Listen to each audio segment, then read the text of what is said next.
Weekend thrill ಇದು ಕೇವಲ ಹೃದಯ ಗಟ್ಟಿ ಇದ್ದವರಿಗೆ ಮಾತ್ರ. ಪುರ ಪಂಚಾಯತ್ ರುದ್ರಭೂಮಿ ಈ ಕತೆಗೆ ತಮಗೆಲ್ಲರಿಗೂ ಸ್ವಾಗತ. ಕೋಡಿಂಗ್, ಟಾರ್ಗೆಟ್, ಪ್ರಾಜೆಕ್ಟ್, ಪ್ರೆಸೆಂಟೇಷನ್ ಅಂತ ಫುಲ್ ವೀಕ್ ಬ್ಯುಸಿ ಲೈಫ್ ಮಾಡಿದವರಿಗಾಗಿ ವೀಕೆಂಡ್ ಸ್ವಲ್ಪ ಥ್ರಿಲ್ ಆಗಿರಲಿ, ಮೈಂಡ್ ಸ್ವಲ್ಪ ಫ್ರೆಶ್ ಆಗಲಿ ಎಂದು ಈ ಕಥೆಯನ್ನು ಪ್ರಸ್ತುತಪಡಿಸ್ತಾ ಇದ್ದೀನಿ. ಗ್ರಹಣದ ಅಮಾವಾಸ್ಯೆಯ ಸಂಜೆಯ ಸಮಯ. ಆಗ ತಾನೇ ಸೂರ್ಯ ಮುಳುಗಿ ಆಗಸವೆಲ್ಲ ಕತ್ತಲು ಆವರಿಸುತ್ತಿದೆ. ಜೋರಾಗಿ ಬೀಸುವ ಗಾಳಿಗೆ ಧೂಳು ಆಗಸದೆತ್ತರಕ್ಕೆ ಚಿಮ್ಮುತ್ತಿದೆ. ರಭಸವಾದ ಗಾಳಿಗೆ ಗಿಡಗಳೆಲ್ಲ ಅತ್ತಿಂದಿತ್ತ ಇತ್ತಿಂದತ್ತ ಹೋಗುತ್ತಾ ವಿಚಿತ್ರ ಶಬ್ದವನ್ನು ಮಾಡುತ್ತಿವೆ. ಇತ್ತ ಕರೆಂಟ್ ಸಹ ಕೈಕೊಟ್ಟಿದ್ದು ಬೆಂಕಿ ಪೊಟ್ಟಣಕ್ಕೆ ಮೇಜಿನ ಮೇಲೆ ಕೈಯಾಡಿಸಿ ಹುಡುಕುತ್ತಿರುವಾಗ ಬೇಲಿಯ ಆಚೆ ಗ್ಯಾಸ್ಲೈಟ್ ಬೆಳಕನ್ನು ಕಂಡನು ರುದ್ರಪ್ಪ. 6 ವರ್ಷಗಳಿಂದ ಇದೇ ಸ್ಮಶಾನದಲ್ಲಿ ಶವಪಾಲಕನಾಗಿ ನೂರಾರು ಅಂತ್ಯ ಸಂಸ್ಕಾರಗಳನ್ನು ನೆರವೇರಿಸಿದರೂ ಇಂದಿನ ಈ ಸಂಧ್ಯಾ ಸಮಯ ಬಲು ವಿಚಿತ್ರವೆನಿಸುತ್ತಿತ್ತು. ನೋಡುತ್ತಿದ್ದಂತೆಯೇ ಆ ಬೆಳಕು ದೊಡ್ಡದಾಯಿತು. ಬೆಳಕಿನಲ್ಲಿ ಶವಯಾತ್ರೆಯು ಸ್ಮಶಾನದತ್ತ ಬರುವುದು ಗೋಚರಿಸಿತು. ನೋಡುತ್ತಿದ್ದಂತೆಯೇ ಶವ ರುದ್ರಭೂಮಿಯ ಗೇಟ್ ಬಳಿ ತಲುಪಿತು. ತುಂತುರು ಮಳೆಯ ನಡುವೆ ಹೆಣವನ್ನು ಗೇಟ್ ಬಳಿ ಇಟ್ಟು ಸುತ್ತಲೂ ಚೂಪಾದ ಕತ್ತಿಯಿಂದ ಒಂದು ರಕ್ತವನ್ನು ಹಾಕಿದರು. ಜೊತೆಗಾರನೊಬ್ಬ ಚಿಕ್ಕ ಕುಳಿಯನ್ನು ಮಾಡಿ 5 ರೂಪಾಯಿ ನಾಣ್ಯವನ್ನು ಅಲ್ಲಿ ಹುದುಗಿಸಿಟ್ಟ. ಇದು ರುದ್ರಪ್ಪನಿಗೆ ಪ್ರತಿದಿನದ ಸೀನಾಗಿದ್ದರೂ ಇಂದು ಎದೆಯಲ್ಲಿ ಏನೋ ಡವಡವ, ಮನಸ್ಸಿನಲ್ಲಿ ಆತಂಕದ ಛಾಯೆ. ಆಳೆತ್ತರದ ವ್ಯಕ್ತಿಯೋರ್ವ ಹತ್ತಿರ ಬಂದು, ಅಣ್ಣ, ಇದು ನಮ್ಮ ಪಕ್ಕದೂರಿನ ಬೈರ. ಅವನ ಮಗ ಅಯ್ಯುಗೆ ವಿಷಯವನ್ನು ತಿಳಿಸಿದ್ದೇವೆ. ಆತ ನಾಳೆ ದೂರದ ಊರಿನಿಂದ ಬಂದು ತಲುಪುವನು. ಈತನಿಗೆ ಬೇರೆ ಯಾವುದೇ ಸಂಬಂಧಿಗಳಿಲ್ಲ. ಊರಿನಲ್ಲಿ ಇಂದು ಬೇರೆ ಉತ್ಸವ. ಈ ಹಣದಿಂದ ಉತ್ಸವಕ್ಕೆ ತೊಂದರೆಯಾಗುವುದು. ಬೇರೆ ಯಾವುದೇ ಪರ್ಯಾಯ ಉಪಾಯವು ನಮಗೆ ತೋಚಿಸಲಿಲ್ಲ. ಇಂದು ಶವವನ್ನು ಈ ಸ್ಮಶಾನದಲ್ಲಿ ಇಡುವುದಾಗಿ ತೀರ್ಮಾನಿಸಿದ್ದೇವೆ. ಸ್ವಲ್ಪ ಜಾಗೃತಿ, ನಾಳೆ ಬರುವೆವು ಎನ್ನುತ್ತಾ ನಡೆದೇ ಬಿಟ್ಟರು. ಒಂದು ಕ್ಷಣ ಏನಾಗುತ್ತಿದೆ ಎಂದು ಆಲೋಚಿಸುವುದಕ್ಕೂ ಸಮಯವನ್ನು ನೀಡದೆ ಹೊರಟು ಹೋಗಿಬಿಟ್ಟರು. ಒಂದು ಕ್ಷಣ ಆ ನೂತನ ಅನುಭವಕ್ಕೆ ದಿಕ್ಕು ತೋಚದಂತಾದ ರುದ್ರಪ್ಪ ಒಮ್ಮೆ ಶವದೆಡೆಗೆ ನೋಡಿದನು. ಮಿಂಚಿನ ಬೆಳಕಿನಲ್ಲಿ ಶವದ ಮುಖವನ್ನು ಆತ ನೋಡಿದನು. ಒಮ್ಮೆಲೆ ಹೌಹಾರಿದ. ಶವದ 2 ಕಣ್ಣುಗಳು ತೆರೆದಿದ್ದು ಶವವು ಈತನೆಡೆಗೆ ನೋಡುವಂತಿತ್ತು. ಇದೇನಪ್ಪ, ಇವರು ಶವದ ಕಣ್ಣು ಮುಚ್ಚದೆ ತಂದಿರುವರು ಎಂದು ಆಲೋಚಿಸುತ್ತಿರುವಾಗ ರೂಮ್ನಲ್ಲಿ ಏನೋ ಬಿದ್ದ ದೊಡ್ಡ ಶಬ್ದ. ಒಮ್ಮೆ ನೋಡಿ ಬರೋಣ ಎಂದು ಹೊರಟು ಹೋದನು. ಕಷ್ಟಪಟ್ಟು ಬಾಗಿಲನ್ನು ತೆರೆದು ನೋಡಿದರೆ ಗೋಡೆಗೆ ಒರಗಿಸಿ ಇಟ್ಟ ಕಪಾಟು ನೆಲಕ್ಕೊರಗಿತ್ತು. ಅದರಲ್ಲಿನ ಪಾತ್ರೆ ಪಗಡೆಗಳೆಲ್ಲವೂ ಚೆಲ್ಲಾಪಿಲ್ಲಿಯಾಗಿದ್ದವು. ಕಾಲಿಗೆ ಏನೋ ದ್ರವ ಪದಾರ್ಥ ತಾಗಿದಂತಹ ಅನುಭವ. ಗಾಜು ಕಾಲಿನ ಪಾದವನ್ನು ಸೀಳಿ ರಕ್ತದ ಹೊಳೆ ಹರಿಯುತ್ತಿರುವುದು ಕಂಡಾಗ ಕಕ್ಕಾಬಿಕ್ಕಿಯಾದನು. ಹೆದರಿಕೆಯಿಂದ ಮಾತು ಕಟ್ಟಿದಂತಹ ಅನುಭವ. ಹೊರಗೆ ಬರಲು ತಿರುಗಿ ನೋಡಿದರೆ ಬಾಗಿಲು ಸಂಪೂರ್ಣವಾಗಿ ಮುಚ್ಚಿದೆ. ಲಾಕ್ ತೆಗೆಯುವ ಪ್ರಯತ್ನ ಸಂಪೂರ್ಣ ವಿಫಲಗೊಂಡಿದೆ. ಕಷ್ಟಪಟ್ಟು ಕಿಟಕಿಯ ಬಳಿ ಹೋಗಿ ಹೊರಗೆ ನೋಡಿದರೆ ಆಕಾಶವೇ ಕಳಚಿ ತಲೆಯ ಮೇಲೆ ಬಿದ್ದಂತಾಯಿತು. 2 ಕಣ್ಣುಗಳನ್ನು ತಿಕ್ಕಿ ಮತ್ತೊಮ್ಮೆ ಮಗದೊಮ್ಮೆ ಶವವಿರಿಸಿದ ಸ್ಥಳವನ್ನು ನೋಡಿದ. ಆ ಸ್ಥಳದಲ್ಲಿ ಚಟ್ಟ ಬಿಟ್ಟು ಏನೇನೂ ತೋರುತ್ತಿಲ್ಲ. ಚಟ್ಟದ ಮೇಲಿನ ಶವದ ಪತ್ತೆಯೇ ಅಲ್ಲಿರಲಿಲ್ಲ. ಸಹಾಯಕ್ಕೆ ಕೂಗಿದರೂ ಅದು ಅರಣ್ಯ ರೋದನ ಎಂದರಿತು ದಿಕ್ಕು ತೋಚದೆ ಅಲ್ಲೇ ಕುಳಿತು ಬಿಟ್ಟನು. ಆ ಕತ್ತಲಲ್ಲಿ ಹಿಂದಿನಿಂದ ಬಂದ ಒಂದು ಕೈ ಈತನ ಭುಜವನ್ನು ಸವರಿತು. ಎದೆ ಢವ ಢವ ಎಂದಿತು. ಹೃದಯ ಬಡಿತ ಒಮ್ಮೆಲೆ ಹೆಚ್ಚಿ ಹೃದಯವು ದೇಹದಿಂದ ಹೊರಬಂದಂತಹ ಒಂದು ಅನುಭವ. ತುಂಬು ನೋವಿನಿಂದ ಬಳಲುತ್ತಿದ್ದರೂ ಒಂದೇ ಕ್ಷಣದಲ್ಲಿ ಬಾಗಿಲಡೆಗೆ ತೆವಳುತ್ತಾ ಬಂದು ಚಿಲಕ ತೆಗೆಯುವ ಪ್ರಯತ್ನವನ್ನು ಮಾಡತೊಡಗಿದ.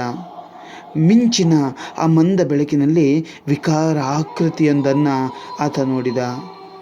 ಬಿಳಿ ಉಡುಪನ್ನು ಧರಿಸಿದಂತಹ ಮಾನವ ರೂಪ ಈತನ ಬಳಿ ಬರುತ್ತಿರುವುದನ್ನು ನೋಡಿ ತನ್ನ ಜೀವನದ ಕೊನೆಯ ಗಳಿಗೆಯನ್ನು ನೆನೆದು ಆತ ಬೆವರಿದ. ಈತನ ಪ್ರಯತ್ನ ಫಲ ನೀಡಿತು. ಬಾಗಿಲು ತೆರೆಯಿತು.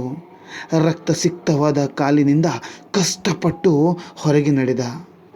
ಇತ್ತ ಖಾಲಿ ಚಟ್ಟ, ಆದರೆ ಅತ್ತ ವಿಕಾರವಾಗಿರುವಂತಹ ರೂಪ. ಏನು ಮಾಡುವುದೆಂದು ತಿಳಿಯದೆ ಅತ್ತು ಬಿಟ್ಟನು. ಇನ್ನೇನು ತನ್ನ ಜೀವ ಇದೇ ಸ್ಥಳದಲ್ಲಿ ಹೋಗುವುದು ಎಂದರಿತು ನಿಶ್ಶಬ್ದನಾದನು. ರಕ್ತದ ಮಡುವಿನಲ್ಲಿ ಬಳಲುತ್ತಿದ್ದ ಆತನ ಪಾದದ ಬಳಿ ಬಂದು ನಿಂತಹ ಆಕೃತಿಯು ತನ್ನ ಬಲಗೈಯನ್ನು ಮುಂದೆ ಚಾಚಿತು. ರುದ್ರಪ್ಪನ ಪಾದಕ್ಕೆ ಸಿಲುಕಿದಂತಹ ಗಾಜನ್ನು ಕಿತ್ತೆಸೆಯಿತು. ಅದೇ ಕ್ಷಣ ನೋಡುತ್ತಿದ್ದಂತೆಯೇ 2 ಕೈಗಳು ಮುಂದೆ ಚಾಚಿ ಕುತ್ತಿಗೆಯ ಬಳಿ ಬಂದವು. ರುದ್ರಪ್ಪ 2 ಕಣ್ಣುಗಳನ್ನು ಮುಚ್ಚಿಕೊಂಡನು. ಕೆಲ ಕಾಲದ ಬಳಿಕ ತಾನು ಸತ್ಯನೆಂದು ಕಣ್ಣನ್ನು ತೆರೆದಾಗ ಆತನಿಗೆ ಆಶ್ಚರ್ಯ ಕಾದಿತ್ತು. ಆ ಕೈಗಳು ಆತನ ಮುಖವನ್ನು ಸವರುತ್ತಾ ಪಕ್ಕದ ಬಾಟಲಿಯಿಂದ ನೀರು ಕುಡಿಯಲು ಮುಂದಾಯಿತು. ಇದು ಸ್ವರ್ಗವೇ, ನರಕವೇ ಅಥವಾ ಬೇರೆ ಲೋಕವೇ ಎಂದು ತಿಳಿಯದಾದನು. ಒಮ್ಮೆಲೆ ತೆಗೆದುಕೋ, ನೀರು ಕುಡಿ ಎಂದು ಯಾರೋ ಹೇಳಿದಂತೆ ಭಾಸವಾಯಿತು. ಸುತ್ತಮುತ್ತ ಯಾರೂ ಇಲ್ಲ.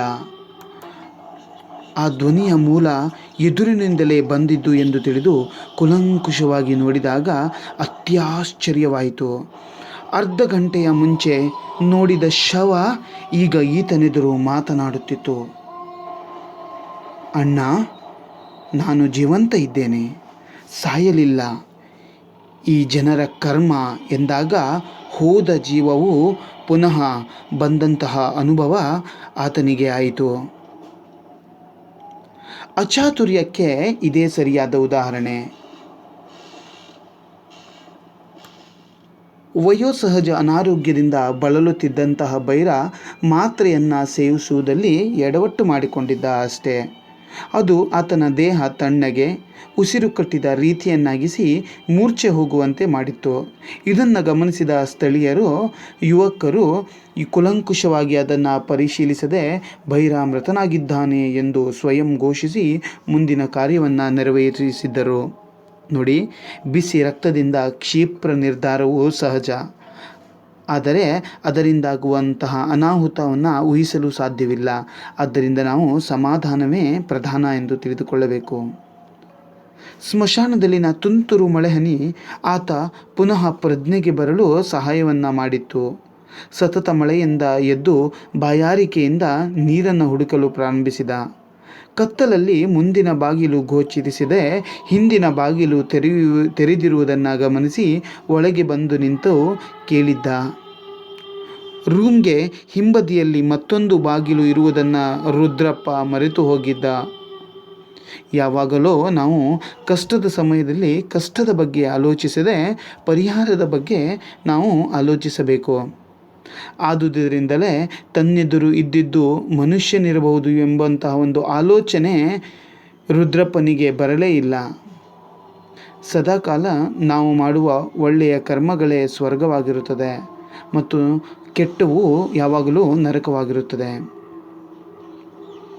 ಆ ಸಂದರ್ಭದಲ್ಲಿ ವಿಚಲಿತನಾಗಿ ಧೃತಿಗೆಟ್ಟು ಹೆದರಿಕೆಯಿಂದ ಶ್ವೇತ ವಸ್ತ್ರಧಾರಿ ಮನುಷ್ಯನೇ ಪ್ರೇತವೆಂದು ಆ ರುದ್ರಪ್ಪನು ಭಾವಿಸಿ ಅಪಾರ್ಥವನ್ನು ಮಾಡಿಕೊಂಡಿದ್ದನು. ಇದರಿಂದ ತಿಳಿಯುವುದೇನೆಂದರೆ, ಯಾವುದೇ ಕ್ಷಣದಲ್ಲಿ ನಾವು ನಮ್ಮ ಜೀವನದಲ್ಲಿ ವಿಚಲಿತರಾಗದೆ ಧೈರ್ಯದಿಂದ ಮುನ್ನಡೆಯಬೇಕಾಗುತ್ತದೆ.